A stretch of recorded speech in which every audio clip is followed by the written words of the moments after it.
बाद हम कह सकते हैं कि किसके फ़ेवर में अनंतनाग राजौरी सीट जा सकती है। क्योंकि जब तक हम वोटर टर्नआउट, वोटर ट्रेंड नहीं देखेंगे किस एरिया में, अगर अनंतनाग से, शोपियान से, कुलगाम से वोटर ट्रेंड ज़्यादा रहती है, तो मुझे लगता है कहीं न कहीं पीडीपी को फ़ायदा जाएगा।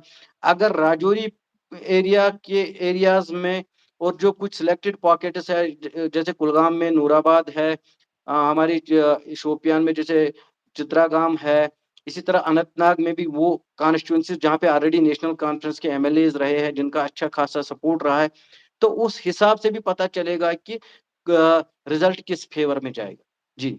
अगर हम चूँकि बात चल ही रही है राजौरी अनंतनाग पार्लियामेंट नशिस्त की, तो 7 लाख वोट जो है वो ट्राइबल एरिया से है, यानी राजौरी इलाके से 7 लाख वोट है, और जो अनंतनाग का बेल्ट है वहां से 11 लाख है, यानी कि overall 18 lakh vote Anantnag Rajouri constituency में देखने को मिल रहे हैं। अगर हम जैसे कि आपने कहा कि पीर मानते हैं उसे, वो तो जाहिर सी बात है, इससे पहले भी वो मेंबर रह चुके हैं मरकज में, उन्होंने अच्छे रिजल्ट्स भी दिए हैं मियां अल्ताफ ने।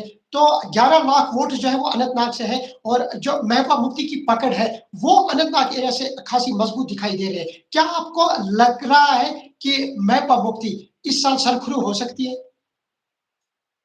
फिलहाल तो कुछ कहना ठीक नहीं है, क्योंकि अभी जो महबूबा मुफ्ती की जो अलायंस थी वो बीजेपी के साथ, जितना सारे लोगों में गुस्सा है कि आर्टिकल को एब्रोगेट किया गया कि ये महबूबा मुफ्ती जी ने की वजह से हुआ, क्योंकि उन्होंने बीजेपी को यहाँ पे दावत दी है हुकूमत बनाने के लिए उस टाइम पे। तो एक तो लोगों में वो गुस्सा भी है, दूसरा आप जो 11 लाख वोटों की बात कर रहे हैं, वो सारे पीडीपी के नहीं है। वहाँ पे अगर आप देखेंगे, नूराबाद कॉन्स्टिट्यूएंसी में ठीक-ठाक सपोर्ट है नेशनल कॉन्फ्रेंस का। देवसर कॉन्स्टिट्यूएंसी में जो कांग्रेस के नेता थे वहाँ पे अमीन भट्ट साहब, अब वो डेमोक्रेटिक आज़ाद पार्टी के सीनियर लीडर है। सिमिलरली अगर कम्युनिस्ट सीपीआई जो कुलगाम में कई सालों से इलेक्शन जीत के आ रहे हैं, असेंबली इलेक्शंस, तो उनका सपोर्ट किस पार्टी को होगा, ये सब चीज़ें भी मैटर करेंगी। ये ऐसा हम नहीं कह सकते कि अगर 11 लाख वोट अनंतनाग साइड से, तो वो 11 के 11 लाख पीडीपी के पक्ष में। ऐसा बिल्कुल भी अभी फिलहाल नहीं कह सकते, क्योंकि वहाँ पे अगर जब हम रीजनल कॉन्स्टिट्यूएंसीज़ पे नज़र डालते हैं, तो वहाँ पे भी यही पता चलता है कि वो जो 11 लाख वोट है, वो डिफरेंट पार्टीज़ में बँटे हुए हैं। अब ये है कि बार्गेनिंग लोकल लेवल पे कौन पार्टी किस पार्टी के साथ कर कर पाती है, कौन पार्टी किस पार्टी के वोटर्स को इन्फ्लुएंस कर सकती है, वो ऑब्वियसली वो पार्टी विनर बन जाएगी।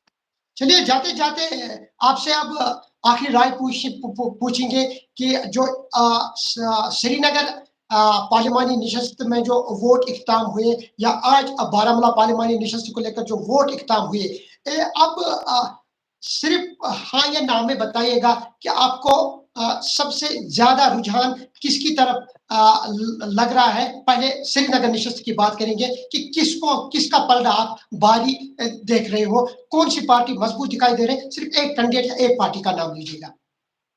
मुझे लगता है कि नेशनल कॉन्फ्रेंस डिज़र्व करती है सेंट्रल सीट, और नॉर्थ में मुझे लगता है कि अगर गेम चेंज हुई होगी, अगर वो लगता है कि इंजीनियर रशीद साहब को, और साउथ में भी कुछ कहना ठीक नहीं है।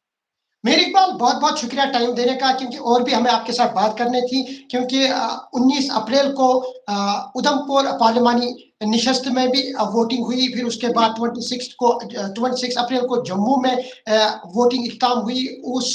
उन दोनों निशस्तों को लेकर आपके साथ ज़रूर आने वाले प्रोग्राम में डिस्कस करेंगे कि वहाँ किस तरह का शरा रहा, कौन सी पार्टी मजबूत दिखाई दे रही है, और आने वाले वक्त में क्या कुछ हो सकता है। ये सब कुछ आपके साथ ज़रूर शेयर करेंगे, और आपकी जो एनालिसिस है, आपकी जो राय है, वो बहुत अच्छी राय आपने दी है। उम्मीद करते हैं जो व्यूअर्स आपको इस वक्त देख रहे हैं हमारे यूट्यूब चैनल पे, कश्मीर पैट्रियट के यूट्यूब चैनल से, जो एनालिसिस आपने इन सारे मामला को लेकर की है, आपका बहुत बहुत शुक्रिया।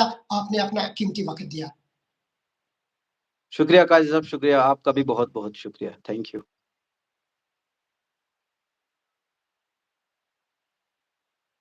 चलिए, ये थे हमारे साथ अमीर इकबाल, जो एक जर्नलिस्ट भी है और जो इन्होंने आप तक अपनी आरा पहुँचाई श्रीनगर नशस्त और श्रीनगर नशस्त और बारामूला की पार्लिमानी नशस्त को लेकर जिस तरह उन्होंने अपना जो एनालिसिस की है, उम्मीद करते हैं कि आप ज़रूर आपको ये ज़रूर समझ में आया होगा कि जिस तरह की एनालिसिस उन्होंने पॉलिटिकल एनालिसिस की